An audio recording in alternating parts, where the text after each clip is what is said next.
Hey, it's Emma, and well, I just got laid off yesterday, so there's that. That's fucking depressing. I know. Hi, I'm Jolie, and I've been practicing writing curse words and calligraphy all day. That's amazing. I was looking through my old portfolio just because, like, what else am I supposed to be doing right now while we're in quarantine? And I wrote boner in calligraphy. I'm like, what the fuck?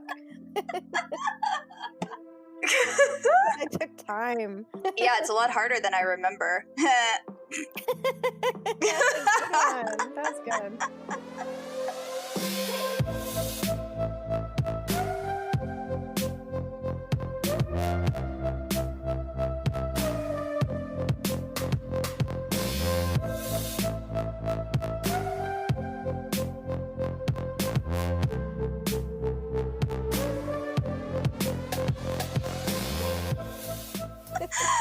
Oh my god. I'm losing my mind, man. I really am. I know. I have super lost it on a couple of occasions. Yeah. You know, it's not even the virus that scares me, it's like the fact that I have to be in my house for that length of time. It is crazy, right? Yeah, Like, because now they don't you can't go to parks and stuff because there's no guarantee that you won't be in contact with people. is it true that the micro particles can stay in the air for like 6 hours? Or Yes. is that No, misinformation? that's absolutely true. Yeah, yesterday Benny had to go to an ATM, so he, wore gloves, brought sanitizing shit, like sanitized the car, did all this stuff, yada yada. And he came home, he's like, I did this and that, and like, there's no way that I could have been infected. I didn't bring any germs back in the house. And I was like, well, I read that the Ew. microparticles can stay in the air for 6 hours. And you said there was someone in front of you in line. So, I mean, in theory, somebody could have coughed or breathed or something, and then you inhaled those microparticles, and now you just infected me. And he was like, what? I'm like, oh my God.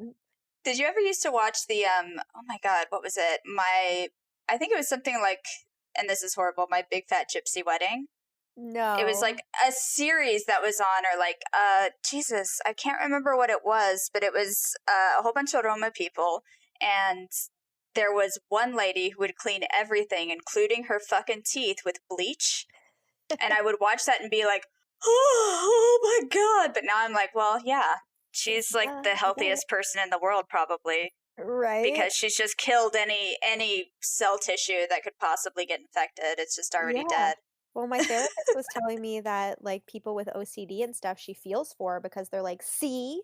Like, I've been telling you all along that if I don't wash my hands 90 times a day, that somebody's gonna die." And I was right, you Like, know? well, technically, that could be true at any point in time, but holy shit. Right?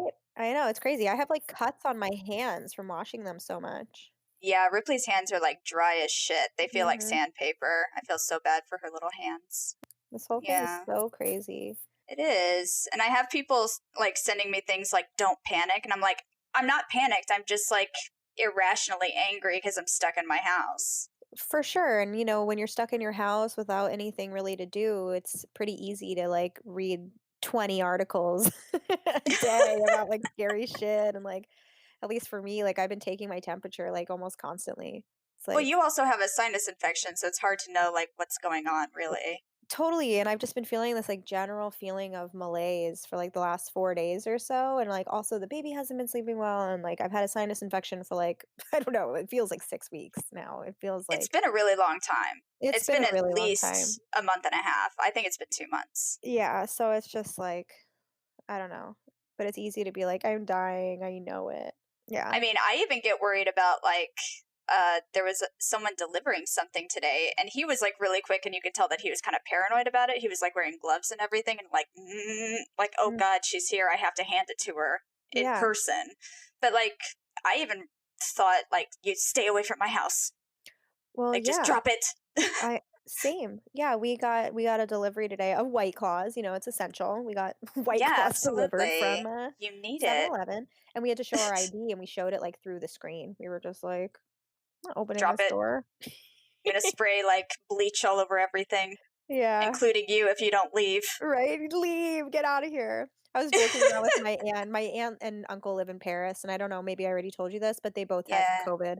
My aunt recovered, like, completely, but her husband has been sick for, like, 3 weeks and is just, like, sick in bed, and she's taking care of him, and he's seeing doctors, and he's, like, not going to die, but he's in his 70s, so it's kinda scary. Yeah, that's really scary. Yeah, but we were talking on the phone yesterday and joking around, like, if everybody who got COVID, who died, comes back to life as zombies, and this is really just, like, the zombie apocalypse. If there's any sort of like zombie apocalypse virus that happens, you would hope it wouldn't be something as shitty as like just getting a fucking horrible, awful flu. Right? Like the type of flu that could kill you. Like you would That's hope it would true. just like make you violently angry. Right? There Or at would least not that's be what I would any hope. suffering. You would just go, Right. like, straight from alive to You would just do flesh-eating zombie. psychosis and then die and then come back. Yeah. Yeah. Yeah, Yeah. no. I even have a friend actually who was just diagnosed with COVID, Oh and she's in god. Portland. She's immunocompromised, and it's just fucking crazy. It's like Oh, shit. you go from not knowing anyone who's had COVID to knowing like several people who have had COVID in a very Yeah. short amount of time. And I mean, kids are a little bit, it seems like kids are more immune to it unless they already have like health issues, but it Yeah. still scares me. It really does. Like I just Yeah, don't want same. Ripley to get anything. I don't Yeah, want to I see don't her want my suffer with kids anything. sick either. Yeah. And there was that baby that died. I know. They haven't disclosed that much information about it. Yeah, I mean it could be any number of things, like the baby could have already had health issues, but still it's like a baby. Yeah. No, it's Like terrible. Yeah, I read nothing something makes that today better. too about a man whose wife was delivering a baby and he, like, covered up having COVID symptoms to go be with her Oh my in the hospital, god. and then after Idiot. she gave birth, like, she started displaying the symptoms too, and it's like, You I idiot. right, it's like, I get it, like, you wanna see your baby, and, like, I couldn't even It's imagine, like, having to go to the selfish. hospital and, like, deliver all alone, and, Right, but it's that selfish sucks. to then go and you Oh, know that you have it. well, it's so selfish, like, you're putting your partner in danger, all the hospital workers in danger, your baby in danger, like, Mhm. it's just so fucked up. I mean, if anything, like, even if you don't give a shit about the adults, like, at least care enough about your kid to be like, "I can't, like, it sucks, but I really can't." Like, nobody wants to be put in that position, and I think anyone would understand if you were like, "I think I have COVID, I really can't come." Right? Be like, I "Please stay know. away." And also, I feel like it's a lack of consent, too. Like, if you're around someone and you know that you have symptoms, or at least something that could be the start of symptoms, Yeah. and you don't address it immediately and just say like, "Hey, this is what's going on. Do you want to be around me or not? Do you want to take the risk?" Yeah. Like you're not allowing someone to make decisions about their own health. Yeah, totally. I mean, when we first started recording and I like first started having this sinus thing when, this all kind of was starting, all the COVID stuff, I just up front, I was like, I'm like dying. Like, do you feel safe? And Yeah. they were like, yeah, I think I feel safe. But because of my history of like this chronic Yeah. infection. But Absolutely. And I can even understand not taking it as seriously at first because I feel like our country just did not get the information that we needed to make rational decisions. oh, But like totally. once you have that information, you really have no right to then not disclose like, hey, I feel like shit. I think people need to stay away from me until I figure out what's going on. Yeah, But yeah, totally. when you were like, hey, just so you know, I might be like violently ill. Like I I asked you about your symptoms. I asked you what was going on, and Uh-huh. like it sounded like a fucking sinus infection. So I Yeah, had all the information that I needed. totally. And I've been around so many people that haven't gotten sick. So I know it's just because Yeah, of this thing. it's just a sinus infection. I just need to get the surgery. Yeah, you do. I'm scared. I'm It's okay. scared. They'll put you to Totally, if you sleep. were They'll an give you the good empath, you would be drugs. able to feel how scared I was right now. Oh my god. Was that a good segue? One of the things that was an amazing segue, and I really love that you did that. One of the things that I wrote while I was doing my calligraphy practice was empaths are full of shit. Not because I think Well, people who have empathy are full of shit, but because I feel like it's a like mass generated money grabbing machine.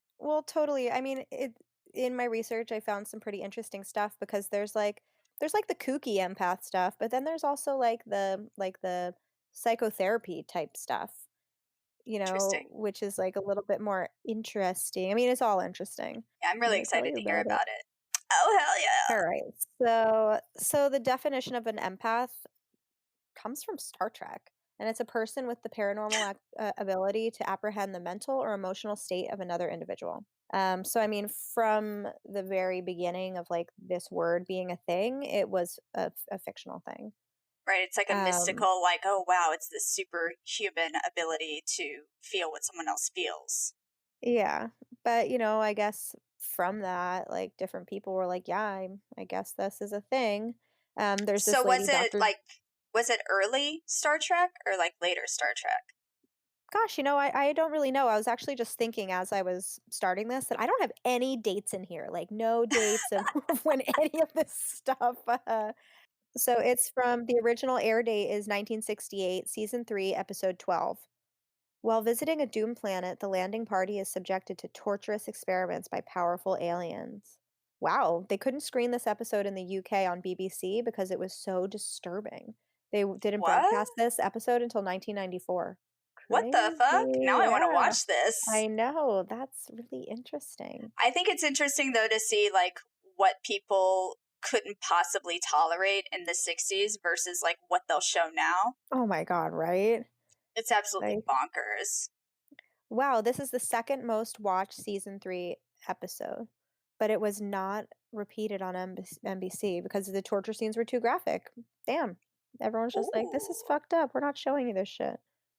So there's that whole sci-fi idea of empaths, but there's also a whole, like, movement around it, people who feel as though they're empaths, and it's kind of similar to just being, like, super sensitive. There's a woman, Dr. Judith Orloff, and she's an expert in the field, and she defines an empath as those who absorb the world's joys and stresses like emotional sponges. The trademark of an empath is that they feel and absorb other people's emotions and or physical symptoms because of their high sensitivities. They filter the world through their intuition and have a difficult time intellectualizing their feelings. And she's been called the godmother of the empath movement. She wrote a book called The Empath Survival Guide: Life Strategies for Sensitive People, and she herself is an empath. Like she believes that she is an empath. Does she talk about like her history with being an empath or like how she started figuring out that she had this ability that she didn't really see in other people? Well, I'm not exactly sure that she sees it as an ability. She's just basically like because of her own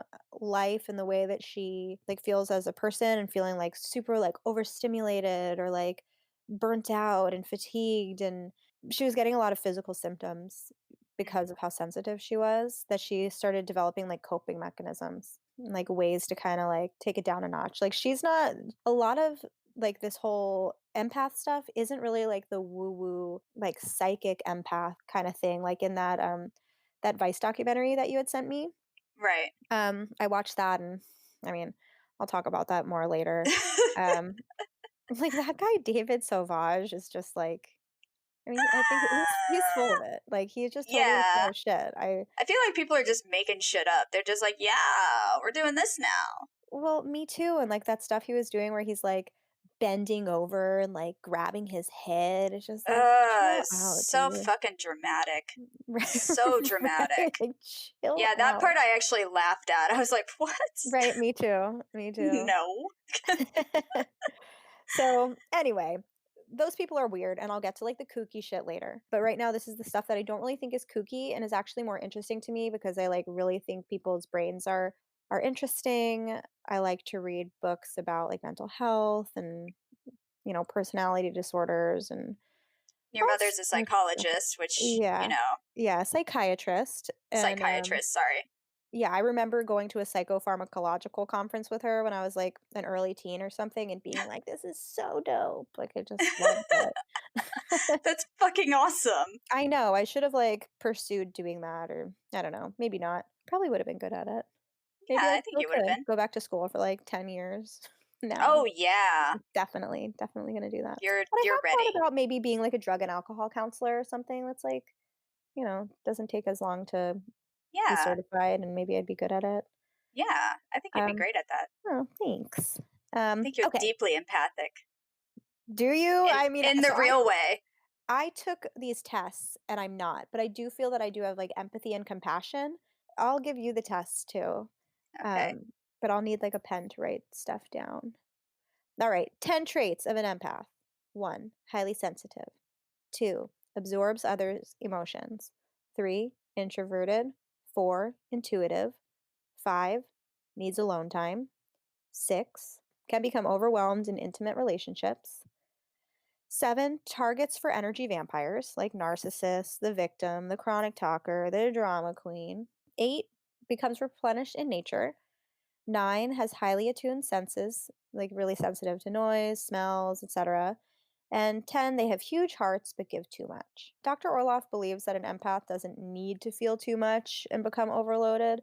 And like she teaches her patients how to like find ways to cope and center yourself and not be like, holy shit, the world stimuli is like too much for me. Yeah. Yeah. Yeah, I mean, another like random takeaway is about the being a target for an energy vampire. There's like a whole thing of narcissists dating empaths and it just being like this perfect pairing of dysfunction, because they're Right. But how much of an overlap is there between like a codependent person versus well, an empath? right, so that's something that I was thinking about too. I read the book Codependent No More kind of recently because I'm like, God, I'm like codependent. I need to like I need to get a grip. The book was actually pretty helpful, but I do, absorbing others' emotions, like not in the sense that Hmm. you're actually like feeling someone's emotions, but like if your partner is happy, you're happy. If your partner is upset, like Right. you're upset. Like you feel like you need to be in control of somebody else's emotions. So it's a little bit different. Another thing that I read similar to codependency is people with borderline personality disorder will often claim to be empaths. And I think that that's because a symptom of BPD is like recognizing microexpressions in people's faces. Yeah. But a lot of that recognizing microexpressions, I think, is actually like projection. Like I made dinner and it wasn't that yummy. I knew that it wasn't so yummy and I felt like I let my partner and family down. I Right. look at my partner and I notice a micro expression. Maybe Right. they farted or, maybe, you know what I mean? It could be anything, but Right. your like insecurities and doubts get projected onto this other person and you're like, "No, I'm reading you because I'm highly intuitive and whatever," but it's really like not that. Yeah. And I've had relationships with, not like intimate relationships, but like friendships with people with BPD. And that is one of the things that I notice is that I have to consistently tell them, like, you don't actually know what I'm thinking right now. So Yeah. you need to quit. Yeah. Yeah. Well, Like, it's you can it's a think that you thing. know what I'm thinking, but you should just ask me because, like, you'll either be right or wrong, but then at least you'll know. Yeah, for sure. Yeah, the whole idea of an empath is interesting because I feel like it overlaps with a lot of different things. So I took that quiz and I'm not an empath. But like basically if you have like 1 through 5 traits, then you're like have some you're like sort of an empath. And if you have like Right. 15 or more, like you're a full-blown empath, I think is what it said on the quiz. And I gave Benny the test and he's an empath. I was like, "There is no fucking way you're an empath, dude." And, like, He's laughing, he's like, really sensitive, though. "Yeah, he's really sensitive," and, like yeah, it's interesting. Like, he's a lot more emotional than me and, like, not in, like, a bad way, like, I think it's really cool, but he becomes really moved by things, Like, if he sees, like, somebody suffering or, like, hears a story about suffering, like, he can be brought to tears by it. Like, it really yeah, I'm not that way. I'm just like, "Whoa, you have big feelings," you know? But it's sweet, I think it's great. No, it's good. But I I feel was like, surprised. I was like, "Yeah, right." I'm like, "You definitely are," and then he's answering all these questions. I'm like, "Oh my god, you are." He had, like, something like 12. and I don't think it's a bad thing at all. I think it can just be really hard to manage your emotions around it. No, I agree, and I feel like for him last night, he didn't wanna take the test. I'm like, "Dude, it's, like, not something scary." Like, he never wants to do these things. Like, I wanted him to take Right? the Myers-Briggs, and he's just like, "No, like, that's weird. I don't want you psychoanalyzing me." And I was like, "This isn't like that. I'm not doing that. It's, like, for fun, Right. whatever." And he found it, like, kind of insightful. He's like, "Oh, this is cool." I think Yeah. also just sorta, like, becoming aware of, like, "Oh, yeah, that is something that kind of affects me," or I don't know. I'll give you the test. Yeah. It's self-assessment, so I can't actually, like, punch in. Do you want me to count on my fingers Yeah, or are that's you what going I to was count gonna on do. I have my yours? finger ready. I'm like, "I'm going to count on my fingers." Yeah, it's like, come on, Dr. Orloff, update your website. If I can't just like click in and then get a nice little image to share on my Facebook, I'm not going to bother with it. Right? But I wanted to do her quiz because she's actually called the godmother of the empath movement. So, Right. kind of a big deal. Have I been labeled as overly sensitive, shy, or introverted? Yes. Do I Not frequently get not overwhelmed? overly sensitive though. Just like shy and introverted. Okay, I think that's a yes. Yeah. Do I frequently get overwhelmed or anxious? Uh, I would say what's frequently? Yeah, this is a hard test for me. I would say no. Okay. Do arguments or yelling make me ill? Yeah. Do I often feel like I don't fit in? Yeah. Am I drained by crowds and need alone time to revive myself? Yes. Am I overstimulated by noise, odors, or nonstop talkers? Yes. Damn, girl, you're already beating me. Do I have chemical sensitivities or can't tolerate scratchy clothes? Not really. Like this one, Benny was like, he's like, I don't know. Like, doesn't nobody like scratchy clothes? I'm like, I don't know. I Right. don't like Nobody scratchy likes to clothes. wear wool. But if it's cute, I'll wear it. I was like, well, what if Right. like you wanted to get a suit and like it looked super hot and it was for like a function and it felt bad? He'd say, oh, I would take it off immediately. I was like, okay, well, that's a yes. Yeah. Like I feel like I will wear things even if it's kind of scratchy. I'll just be like, but I look awesome, Yeah, so me too. we're good. And I don't have chemical sensitivities, but I really fucking hate it when people like douse themselves in cologne. Yeah, but I think everybody's like Yeah, that. I feel like everybody hates that shit. Yeah, I hate that shit. All right. Do I prefer taking my own car places so I can leave early if I need to? Yes. Do I overeat to cope with stress? Not really. Okay. Am I afraid of becoming suffocated by my intimate relationships? Yes. Do I startle easily? Yes. Do I react strongly to caffeine or medications? No. No. I I'm live on like caffeine. I'm like literally using a pair of underwear to wipe my nose to save on paper products. Are they clean? Of course they're clean. They become my Okay. handkerchief. Okay, that's fine. So gross. Um, are you counting too? I have 8 right now. I wasn't counting, but I Okay. can start counting now. I think we're at 8. What did you Okay. say for the caffeine? I said no. Okay. Do I have a low pain threshold? No. Do I tend to socially isolate? Yes. Do I absorb other people's stress, emotions, or symptoms? Yes. Am I overwhelmed by multitasking and prefer doing one thing at a time? No. Do I replenish myself in nature? Yes. So 11. Do I need a long time to recuperate after being with difficult people or energy vampires? Yes. Do I feel better in small cities or the country than large cities? Yeah, I guess. Damn, dude. Do I prefer one to one interactions or small groups rather than large gatherings? Yes. Okay, so you have 14. So you have strong empathic tendencies. And it's like based on this quiz, like it's not the same thing. It's not like I'm an empath, like I'm going to touch your hand and Right. It's like I'm easily socially like overstimulated and I yeah. need time to myself.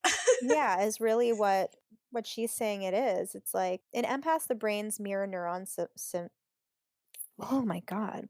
In brains the It's okay. This is the time. This one's going to be it. I can tell.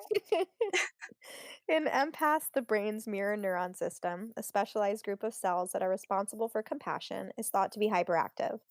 As a result, empaths can absorb other people's energies, both good and bad, into their own bodies. At times, it may be difficult to tell if you're feeling your own emotions or someone else's. I just read that right off her website. So And it's how often is uh the rate of empaths versus the rate of people who have been abused as children or gone through like deeply traumatic situations? that Because this is all a sounds like a trauma response too. well, right? I know. I hear that too. That's really an interesting question that I didn't really look into because you're right. It does sound like a trauma response, and thinking, I mean, not to like put you on the spot or put my husband on the spot, but like you both had some trauma, Yeah. in your childhood. Gosh, that's really interesting. That's something I wish that I looked into. Because there's also a hypervigilance that goes along with like you have to pay attention. And it's not like I feel unsafe now, but I Mhm. feel like I pay attention to people more because I know what people are capable of. and it's just Yeah. my automatic response to being around people. For sure.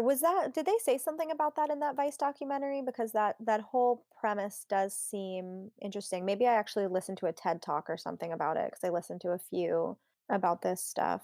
But it's true. It's like, well, okay, I know why that's familiar to me. It's because of emotional cognizance, I think is what it's called. Emotional cognition. Emotional cognition is the phenomenon of having one person's emotions and related behaviors directly trigger similar emotions and behaviors in other people.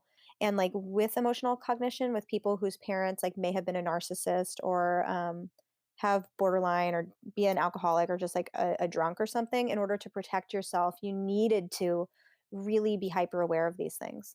You Yeah. know, it's in most people, it's like a automatic sort of thing, but like if you are living in fear or like need to protect yourself, like that does become high end. Oh, yeah. um so Where it's like I have to figure out if this person is having a good day, because I will know if I'm going to have an okay day. exactly, yeah, I'll know if I'm going to get hit today. totally. Well, and I think that also like relating to the BPD and stuff, we were talking about that, is a lot of times that personality disorder comes from having a parent that's a narcissist or certain environmental stuff, and that is like the picking up on micro expressions, which is the same thing. It's just kind of like, oh shit, like I saw that little thing and I know what this means for me today, like Like I know kind I of, need to walk on eggshells today because this is already not looking good. yeah, Like be yeah, invisible. yeah. Thinking it's like when, at least for me, like when I start researching certain things, it's like I start to like tunnel into a certain aspect of the whole thing. And what's really cool about like sharing this stuff like with you or like with other people or whatever is like having insight to kind of be like, oh damn, like I should have read about that, that's really cool. Not that Yeah. like being abused is cool and like becoming all like hypersensitive is cool, but But what the brain does in response is really fascinating. Like yeah, you can think that, having DID, dissociative identity disorder, is obviously very challenging and probably not anyone's first pick of what kind of, mental illness they would have. yeah, But the fact that it exists for people who have gone through such enormous amounts of trauma and that it protects your brain, essentially allowing you to continue living, that's yeah, incredible. it really is. Like it's not, I wouldn't label it a superpower like, certain movies have, but it is Yeah. kind of amazing that the brain does that at all. Yeah, I mean, I guess that also kind of lends to the question like is are these sort of things like nature or nurture, Right. or like both. Um Yeah, I would wonder if it happens in like dolphins, for instance. that is an Because I mean, interesting if you thing. see your mom eaten by a shark, I'm sure that's going to like destroy you emotionally as a deeply emotionally and socially bonded like being.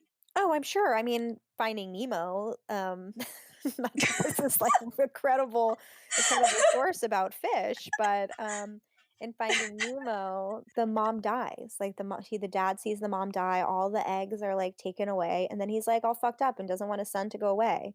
This is like such mom shit that I'm like, oh, I'm gonna Oh, let me reference tell you, I'm gonna reference Finding Nemo right now as fact. Clownfish experience trauma. it could be true. It could Well, be. I'm gonna reference Steven Universe. I'll do you one better. And there is a character who is abandoned, and she responds by essentially having like a post-traumatic stress disorder where she gets horribly angry at people when it seems like they're going to leave her. Yeah. So it's like that's kind of an amazing thing where like your brain is like, oh no, we can't feel those feelings anymore, so we're going to feel something else that feels like more in control. Yeah. It's Abandonment incredible. issues. Cartoons are amazing and my life sucked. Anywho, so Anywho, you're an empath. I am not an empath. But I also took the quiz. Is your child an empath? And Nori, I answered yes to every single question. And you want to and know she what? also has like she has sensory issues. Yeah, so I'm gonna get into So that. much of that is like Don't worry. overlap. Oh, okay. Yeah, Okay. I'm getting into I'll be that shit. patient. But guess what Dr. Orloff calls these child empaths? Take a guess. What? The Is it new indigo? generation of indigo No! children. No! No!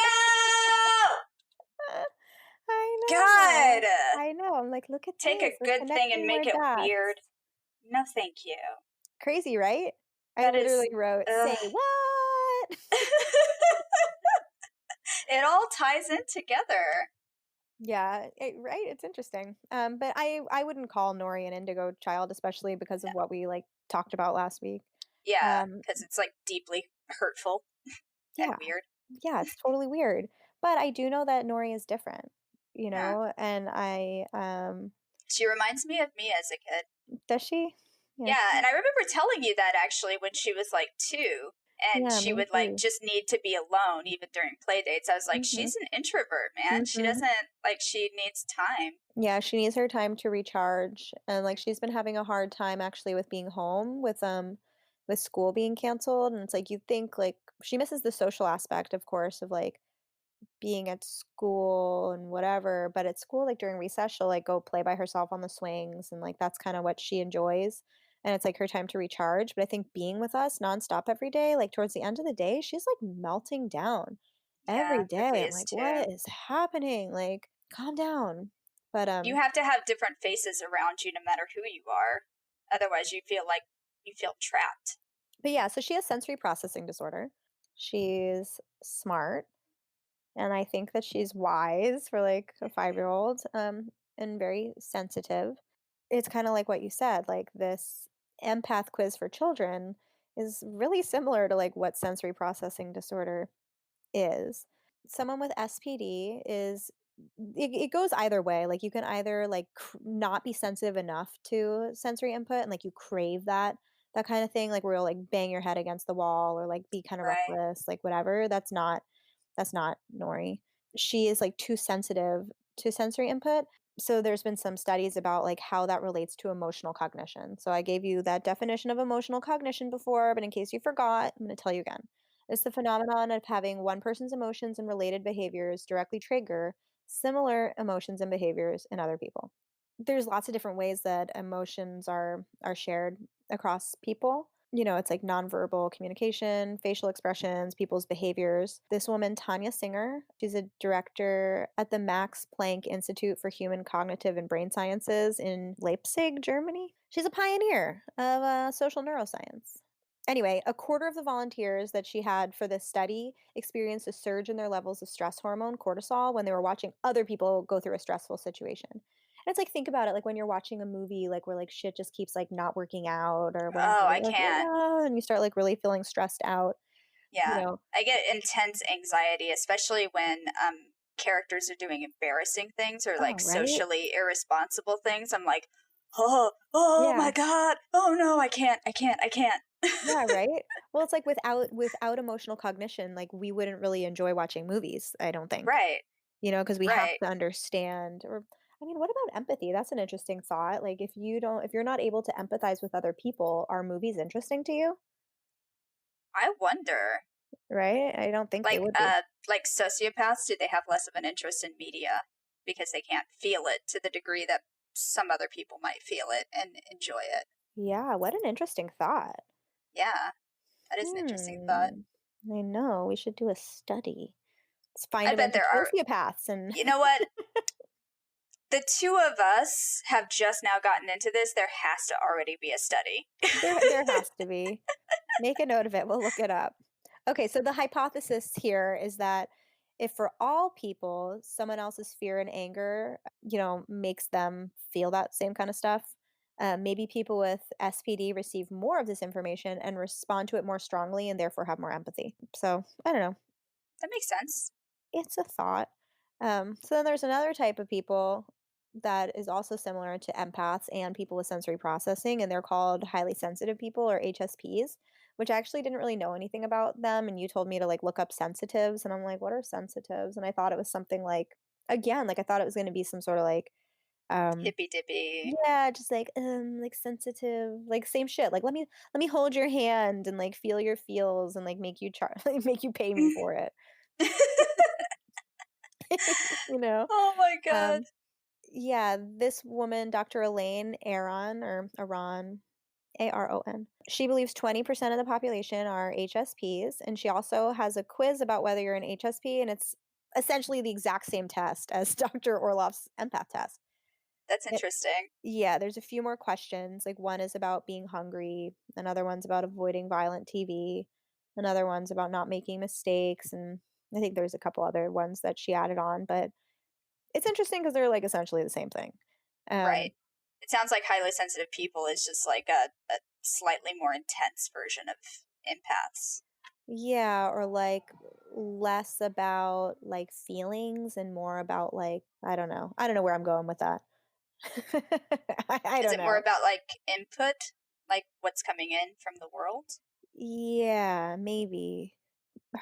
She basically feels like empaths and highly sensitive people are better able to gain information from their sensitivities to the environment and people around them, whereas people with SPD are more overwhelmed by this information. So it's like if Okay. you're highly sensitive or you're an empath, you can like take this information and like use it for good if like you learn how to, you know. Right. But people with SPD, it's more like, because like Nori, I think out of like extremes or something, she's pretty low on the like SPD spectrum.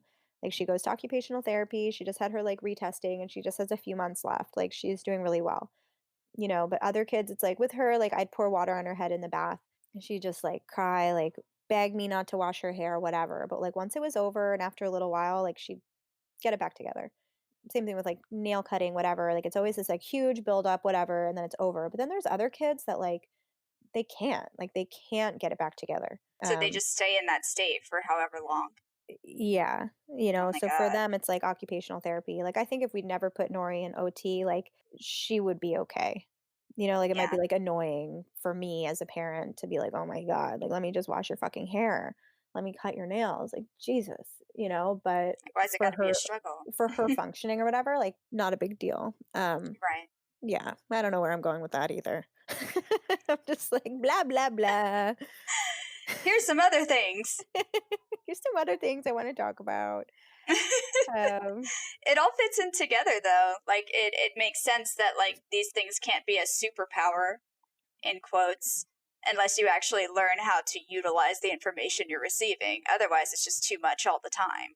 Yeah, totally. It's like I wish I knew more about computers right now so I could make some sort of like analogy about like a computer getting like information into it and then like doing stuff, but I I don't know anything about computers.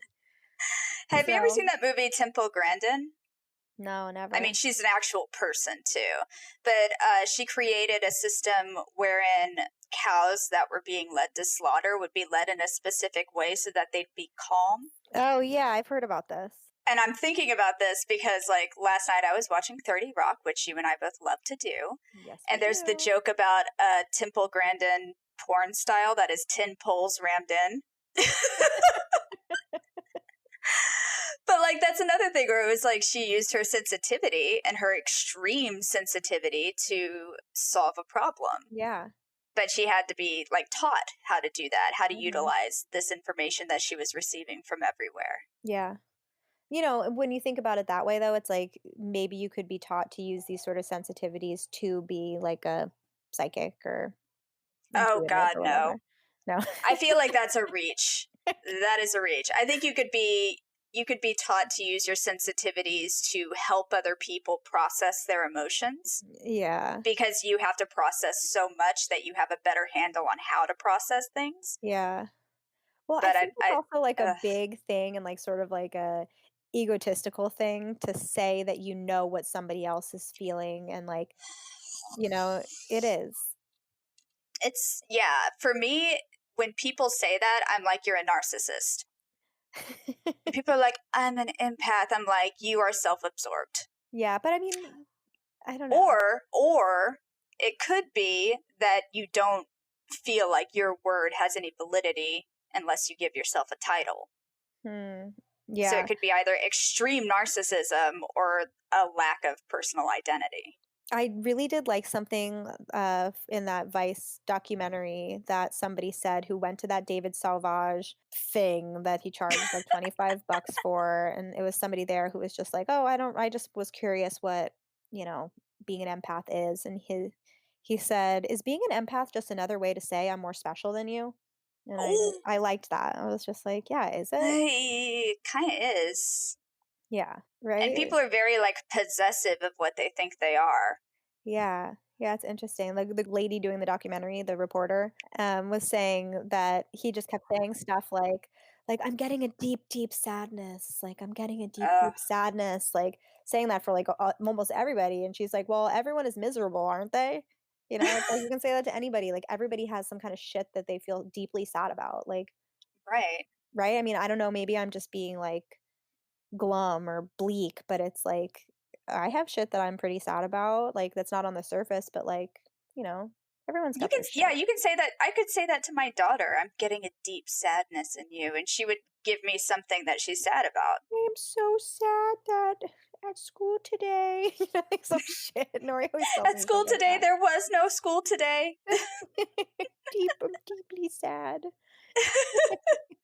But yeah, it is very much like it's like you just name some things and someone's going to have something to say about it. Yeah. Yeah, right? I know. Well, I had a psychic reading done over the phone, which I was kinda, like, skeptical about, and, she Right. did say a lot of stuff, though, that was real, but I guess maybe it could just be stuff that is general things.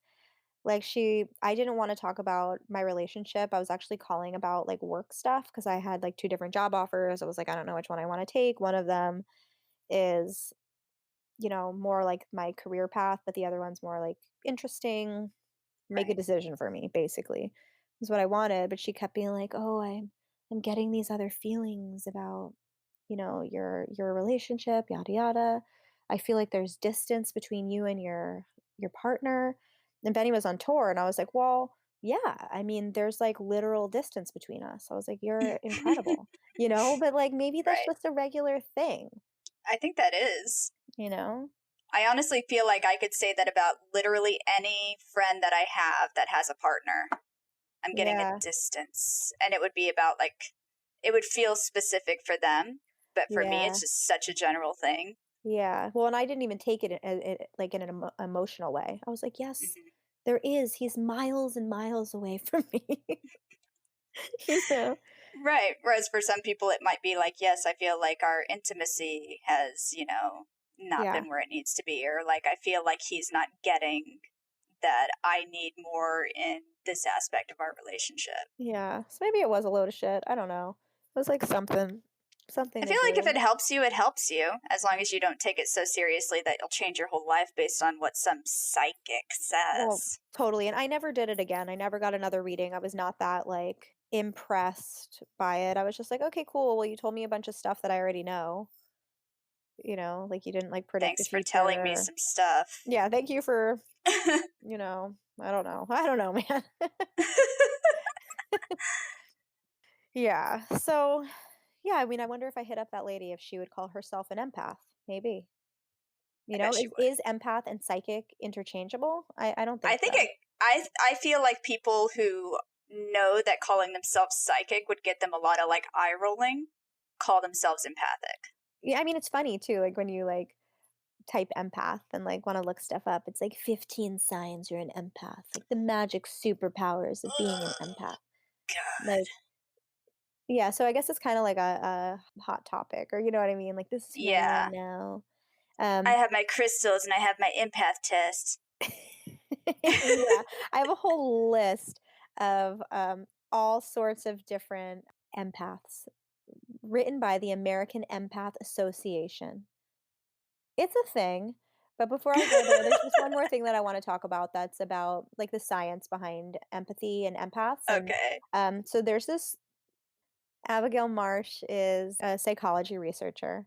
And I listened to her TED talk earlier today. And when she was 19, she was saved by this guy. She swerved out of the way for a small dog when she was driving on I-5 in Washington. Dumb, but I get it. I'm that person, so Dude, me I too. would I was like, completely stop and run out into traffic to save a small dog, so we're right? It's fine. like, poor dog, Or what a was he big doing on dog, or I-5? like a squirrel, or like a turtle. Oh, I have definitely swerved out of the way for animals before. It's like so Yeah, not safe, but I just can't. no, I When can't be the I person that just runs into them. Oh my god, me neither. When I drive by roadkill, I get this, like, cringy, sad feeling inside. Same here. Oh my gosh, maybe I'm an animal empath. I think you're an animal empath, but only for animals that are dead. Maybe I'm a roadkill empath. I think that's what I'm I am. sensing their spirits. I'm starting a business. I'm gonna make business cards. Bring me your roadkill. I'll tell you what they feel. The answer will Anywho, always be nothing. right? It's not feeling anything, but I am feeling uncomfortable. Thank you. And it smells. Yuck. So yeah, she swerved out of the way for a small dog on I-5. She ended up backwards, and in the fast lane, and her car engine just like died. And some stranger ran across 4 lanes of traffic to save her. Like Oh my God. he saved her life. And she never got his name. She never thanked him, but it like stuck with her, obviously, and it inspired her to do this study about like why on earth would somebody risk their own life to save somebody else's life. She did a study, so basically, like a psychopath is the opposite of an empath or someone who's Right. altruistic. And like their brains, when you study their brains, they're underreactive to faces of fear. So it's like you show them faces of fear, and they're just like Meh. cool faces. They have really low amygdala activity, and their amygdalas are very small. And in people, so the people who she studied were people who were giving up their kidneys to strangers, just like these people. And it's like, wow, I mean, I wouldn't do that. I don't know. I Maybe would. I would. I'm an organ donor on my license. So someone would have to kill you to get your organs Yeah, if you want my organs, you better kill me. over I my dead body. I don't know. It's like when I think about it, I'm like, gosh, maybe I would. Maybe I would do that. I mean, I think being a surrogate mother is also being altruistic, Yeah. you And know? that's kind of an organ donor situation too. Yeah, that's an interesting way of of saying that, but yeah. I'm an organ donor. I have babies for people. I mean, because you're having the baby and you're having an organ. You give the placenta, that's a whole Oh, organ that you grew for them. They shouldn't eat that's it weird. I was just thinking that. I'm like, I wonder if people encapsulate a surrogate and eat mother's other people's placenta. But I don't think that organs. that would be good for them because I it's don't, not like their own yeah, shit. no. I didn't eat my placenta. Did you eat your placenta? No, I thought about it because, like, it is a thing that animals do in the wild, but I think it's just to, like, keep that smell from being in the air so that predators don't get to Oh, it. interesting. Yeah, and that's and probably so it. many people are like, no, they eat it because it's good, it's high in these nutrients that you need for your body to recover. I'm like, probably not though, It might be. I was planning on doing because it with nori, but then I got cholestasis and my placenta broke into like thousands of oh, pieces and was like oh my infected god, with like toxic bile or some shit. don't eat that. No, thank you. But anywho, back to this lady. So the people who donated these organs had like the exact opposite brains. Like they were overreactive to faces of fear. Their amygdala activity was super heightened and they were like super large, like 8% larger than regular people. Like there was a control group. So there's Okay, like psychopaths, control group, and the not medium, and then, the amazing people who do nice right? things. Um, Empaths. so, this study isn't really about empaths, but I think that it illustrates the brain differences that could, be the same thing as having like heightened empathy, you know? Yeah, absolutely. Um, And I can see where the amygdala would kind of give that person more emotion or more of an emotional response to that yeah, kind of stimuli. yeah, totally. And, having that, heightened response would make you feel like you're feeling their feelings. Yeah, Yeah, absolutely. Because it would be really fucking strong to you. Maybe even as strong as your own emotions. yeah, yeah. And then you're like confused, like, wait, what's my Yeah. Like, emotion? is that Um, mine or yours? yeah. But now's the good stuff. I'm ready for the kooky stuff. Oh, You yeah. ready? So, Hmm. there's something called the American Empath Association. I don't even know what that means, but they say that there are 17 types of accredited empaths. Who is accrediting these? I do not know. Like, is it them? Right? Are Like, they is it self just like regulating? I have no fucking clue. So I'm gonna read you about all 17 of them. Thank God. It's a lot. I've been waiting. So, an emotional empath, this is what we've been talking about this whole time. This is the category most often associated with empaths, and it's everything that we've been talking about. Like they sense and feel the emotions of others. They'll see through Right. any facade or front that another person might be putting up to hide how they're really feeling. Unlike other empathetic or highly sensitive people, emotional empaths actually experience the other emotions that people are feeling. Okay. There's That's no way to quantify that. no. There just isn't. No. There's not. So the next kind is a medical empath, and they feel the physical pain that another person is experiencing. You know, stress, aches, pains, like they all those feelings will manifest in a medical empath. And they Okay. also will have the innate ability to know how to heal someone. Oh my God. Evidently, a lot of doctors, nurses, and therapists are medical empaths. I mean, No, maybe they aren't. Dr. Judith Orloff, maybe she is a medical empath. She's a psychiatrist, right? Yeah, and she's not. Like, she's just So she somebody. just feels crazy and then she medicates people for feeling crazy. I think she also offers coaching and, stuff like Well, that. that's nice. Next, an animal empath. They understand the feelings of animals, and they can even positively influence an animal's behavior. Yeah, Maybe you're an animal empath. I mean, I can do that, but it's because I research. It's not Yeah. a level of empathy. You don't feel a deep mutual connection with most creatures? I do feel a deep connection with most creatures, but it's because I think of myself as like just another animal. Yeah. And I try to find the good in every animal. Okay. Where was I? Okay, so there's nature and plant empaths, and they see themselves and the earth as one. They often experience really strong negative emotions. And they know like what different flora needs to survive. They hear plants talking to them. They're great gardeners. I mean, I can also feel plant sadness because, like, when you feel it with your fingertips, sometimes, they're like mushy and you're like, oh, you are sad because you need Yeah, or like water. kind of dry on the ends. Yeah. You're like, oh, this one is sad. It's telling me with its leaf. Right? I feel it. I feel it with my fingers when I touch it. So, precognitive empath experience visions about future events, vivid dreams, premonitions, feelings. But I also think, like, it is entirely possible for, like, patterns to happen and you to notice them, like, subconsciously. So then there's the geomantic or environmental empaths.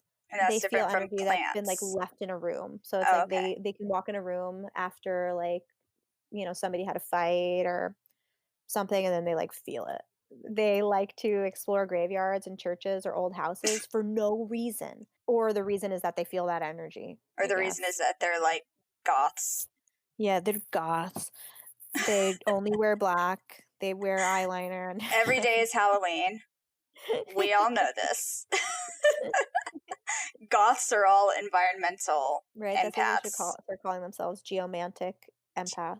Yeah, like places can trigger strong emotions. But also it says that they understand deeply the relationship other people have to their higher power. So remember those shows like in the mid 2000s where like people would go into like haunted places with like little kits and like mics and Yeah, shit they and still like do that.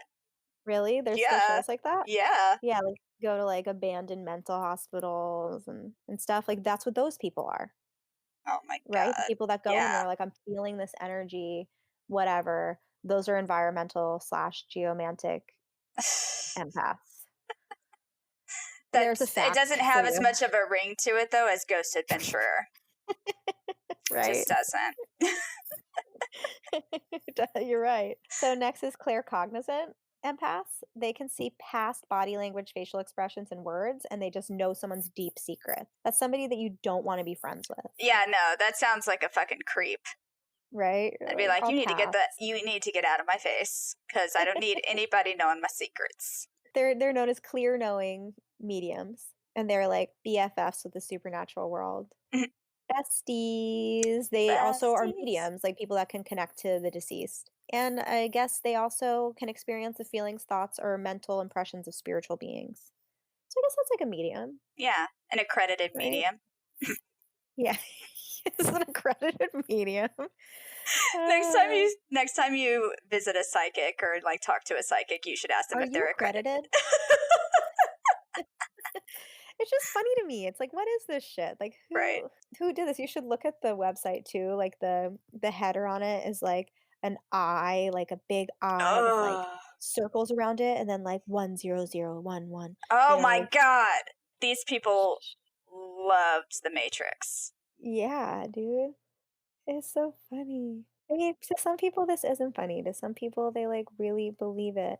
Vibes speak louder than words is Ugh. an article here. Yuck. Whew. All right, there's psychometric empaths, and they recognize the energy in inanimate objects. So, like, I could pick up your necklace and be like, "Whoa, This last is a time you wore necklace. this, you had a bad day." Or something. I'm like, is it that? Is it that like the energy that the jewelry has, or the energy that the jewelry is holding? Or is it just that It's the like jewelry has an innate, like, electromagnetic fields, like every single thing does? I'm imagining it's like somebody was murdered, and then like this person goes into the crime scene and like touches the dresser, and then is like all of a sudden like You see the screen starts flashes, showing like all these flashes of like, what actually you know, happened. the murder. So you're imagining Ghost Whisperer? The Medium with Patricia Arquette. Yeah. Yeah, Ghost Whisperer is the claircognizant one. No, no. Geomantic. Yeah, she was geomantic, yeah. Because she, like, had to No. go into the space, right? Yeah, I guess so, not just touch an object. Right. Maybe it was a little bit of both of them. They're just all We should sorts just of rename empaths. all of these TV shows and movies. For what they actually should be called. For what Yep, kind of what empath they they should are. be, based on this accreditation. So a crystal empath feels a powerful connection to crystals. Oh my god. Cool. Awesome. Neat. Crystals Yeah. are neat. Yeah, Nori loves crystals. That's because they're Nori. awesome, but they don't like. So we have crystals in our windows because we are those types of people. I feel like if you designate a power to something, then it has the power, not because it innately has that power, but because you're giving it that power. Yeah, I get that. So we sage, we have crystals, like, but I don't believe that you can, like, a crystal can hold energy and heal you. I saw a meme about coronavirus that was like, why are so many people getting infected when like so many people know about crystals now? Oh, oh my Sort of meme. god. But it's like I don't know. I like can get into some of the woo shit. So Yeah. a telepathic empath is a mind reader. The end. This one I think is really interesting. A Okay. mechanical empath, they innately understand machines, and they can sense what is necessary to fix a machine without having any technical knowledge. So, That feels dangerous. Feels like the type right? of person who would be like, yes, I'm going to fix the airplane for you. Right? Why isn't this working? Right? Don't worry. I've never done this before, but I feel like I'm communicating with the aircraft. So, Don't worry, I'm talking to the plane right now. And she says, oh, did you expect it to be a man? You sexist ass. She says her wing is about to fall off. So, where's the tape? Where's the we tape? gotta get the duct tape right now. It's interesting though. I mean, because if this is a thing, like there has to be people that do this, that say that this is a thing. Like, I you mean, whether or know, not they say it's a thing, I doubt that they're doing it. okay, so it's like here's somebody who has mirror touch empathic synesthesia. So it's like it's so pronounced that it extends to the mechanical. Like, what does this mean? I'm clicking on it. Rise of the machine empaths. In this accelerated technological age, perhaps this is a sign of great human adaptation or even evolution. Okay, so mirror touch neurons are found in the premotor cortex, the part of the brain which plans future action. They were Right. first observed by three researchers in some monkeys in Italy in 1992. Not only did they become active when the monkeys performed tasks, but also when they watched other monkeys doing it. So that's like if you're watching somebody who's like scratching themselves, like you might want to scratch yourself, Yeah. right? Yeah, and that's Um, also a really popular way to practice sports is to imagine yourself doing it because it does trigger the same response in your brain as doing it. Interesting. I guess that's Yeah, also with like manifesting, like how you want to like imagine yourself being what you want to be, which right? is at one and part of a machine. Yeah, so mirror touch has more to do with the viewer than the viewed. It's projection. That's a subordinate concept in psychology is that a projection, it says. Right. But there's these super rare cases of this type of synesthesia for the past several years that have created this term, machine synesthesia, and the people who experience are called machine synesthetes or machine empaths. So this girl Michelle, she's 22 and she's been feeling these sensations for as long as she can remember. When she was little, this is a quote. When I was little, I enjoyed watching garbage trucks and trash pick up trash bins, and to me it felt like the arm that picked up the trash bins was an extra limb that was attached to my side, as it was attached to the side of a garbage truck, more Hmm. or less. My mind is associating my body with another body that I see, and this can also translate to actions that happen to or by other people or even animals. With machines, it's as though my mind is trying to create a body it can empathize with out of the machine or inanimate object I see. Overall, it's not something I can stop from happening, but when I catch it happening, I can usually get my mind to focus on something else if I do not wish to feel what I see happening in front of me. For instance, if I'm watching a violent movie and don't wish to feel phantom pain that the characters on screen may be feeling. That makes Wow. So sense. So that makes sense to me, but the idea that you could just innately understand how to like fix a machine without any sort of training. so she's an electrical and computer engineer, and what she does not trigger this empathy sensation. And so her work is like a sanctuary. She builds circuits, writes codes. There's nothing physical happening. There's no moving parts. But working on robots as a part-time mechanical assistant brings that ability to life. So here's another quote. I do mostly plumbing there, and having become very acquainted with the way various systems are supposed to work, such as sinks or toilets, my mind can sometimes catch when something feels off with a system before I myself realize it. However, I feel in this case it mostly has to do with subtle changes in sound. For instance, a toilet that is experiencing low water pressure when flushed, even if slight, feels to me like labored breathing, even though all I do is hear that the flush is taking somewhat longer than normal. I suppose somebody without synesthesia might notice that a toilet takes longer to flush than normal just by the way it sounds, but as long as it flushes, most people do not have a problem with it. But when I hear it, the phantom feeling associated with the sound and slow movement does get to me. So I tend to diagnose the water pressure issue with the toilet before it worsens. The Ah. same idea goes for sinks that drain slowly. When I see a sink that won't drain, I feel as if my throat is tight when my mind empathizes with the sink. Wow. See, this all makes sense to me. Yeah, me too. This is very interesting. This is not like I'm a psychic. I can feel what a machine would feel if it was a person. This is like my brain picks up cues before I do, before I can like rationalize them and think about what I'm hearing. Yeah. She has other forms of the synesthesia too. So this is like a real thing. Yeah, She has like the sound color, sound shape, smell color, taste color, number and letter personification, which sounds amazing. yeah, Spatial synesthesia, in which she associates the progression of time in blocks going left to right. that would be useful. I do not She have that. numbers and letters are associated with fixed colors, sound texture synesthesia, and personality color synesthesia, So where she her probably mind says tends to auras. associate people with certain, usually fixed colors. Synesthesia is incredible. I didn't realize there were so many kinds until I researched the indigo thing. Yeah, this is like bonkers. Yeah, Yeah, this girl, like, she says how, like, when she was 10 years old, she was taking cello lessons, and she could tell if her cello was in tune based on if the color that she heard was correct. Like, yeah, just saying that color that she hears yeah. is very interesting to me, and it's a form of perfect pitch. And that's a thing that people with synesthesia tend to have if they are Yeah, musicians, that is. And if they have the type where sound is a color, they can figure out very quickly if their pitch is right and memorize that. yeah. Yeah, she says how when she was in high school and she would tell people about this whole thing, they'd ask her questions like, "What color is my voice? Like, what color is the letter A?" Anyway, so I guess this really is a thing, and now I kind of feel like shitty for laughing about it.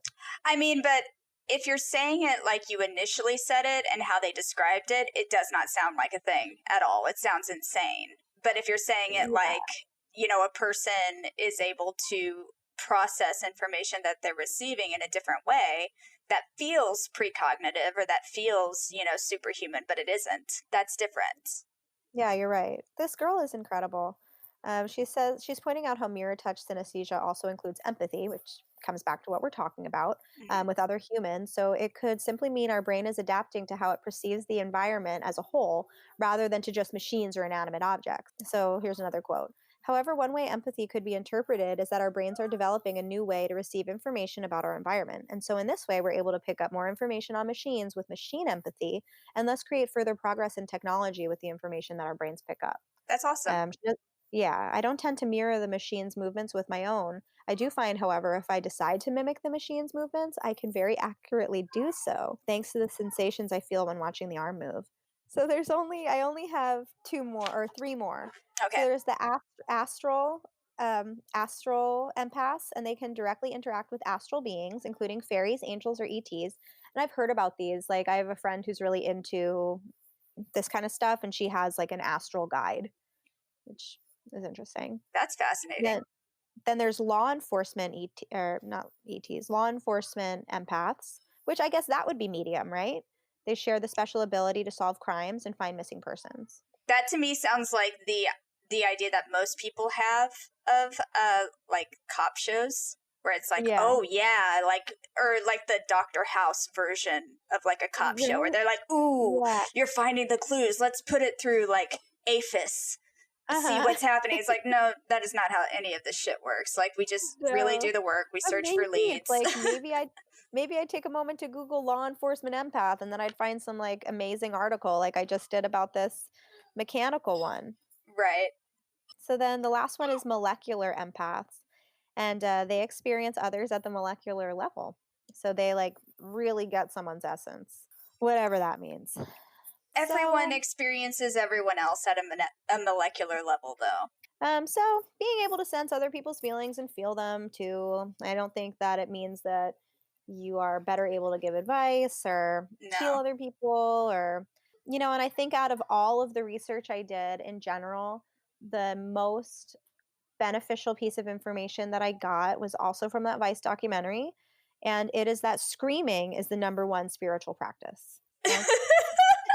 So I'm just gonna end there.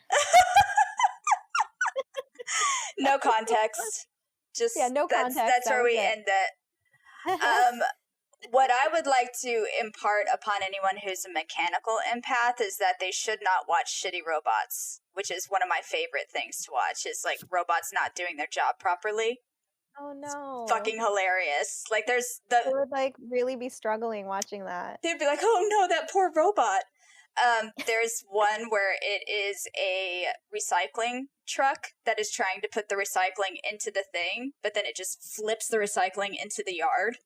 Oh So my like it god, I tries need to to dump watch it in and then these. it just like throws it out. It's fucking That's what I'm great. gonna do after this. I'm just gonna watch these videos. Do you think the Yes. kids would like it? I think the kids would love shitty robots. And there is an We're account doing on it. YouTube called Shitty Robots that you should show them. Really? Yeah, it's really funny. Yeah, I don't know. Hopefully this was like good information. I think it was. Absolutely. Yeah. I think I hope it it's was fascinating exploring. no matter what. I think there's a lot of like normal biological things that happen that people describe as like mystical. It's just not mystical. But yeah, I think this is great. And I think like as long as you're looking at empaths as just like normal ass people that Yeah. maybe pick up on more information than other people might in certain situations, and you don't think of it as like a superpower, I think you're going to be fine. Yeah. Yeah, I think you're fine, and I think that it's a thing, Yeah, it's and totally a I thing. believe it. I'm Yeah. about it. You're all about Yeah. that empath life. I'm about that empath life, but I'm not one. But my daughter is, and that's cool. Yeah, you can talk to her. Have her tell you what's happening in your plants. Have her talk to your plants and then water them. I will. This is your job now. Yes. Mommy needs you to be the empath that I can't be. So what are you gonna talk about next episode? Next episode, I'm kind of waffling between talking about psychics and talking about ghosts. Because I think both of those things are like deeply linked to each other. I like ghosts. I fucking love ghosts. One vote for ghosts. One vote for ghosts. Yeah, so I might Yeah. talk about like ghosts and like paranormal activity. I love it. Yeah. I'm scared already. I'm spooked out. Oh, don't be spooked. Don't have a spook. You're gonna be fine. I has spook. I have spook. Oh no. All right, you guys, thanks for joining us today. You have been listening to I Read a Thing, and we will be back next Friday. And we will try not to spook you too much. We'll spook you just the right amount. Ooh. I think it's really funny because if you do that for too long, you do start to freak yourself out. Like, oh, really? Shit. Well, maybe it's just me, and because I am, like, sound stimulus does affect me. Maybe it's just that, like, I do it for so long that I'm like, fucking quit it! Now I'm scared. Stop it, me! Maybe I am a ghost! Oh, no! But yeah, we will see you next time. Bye! See you guys. Bye.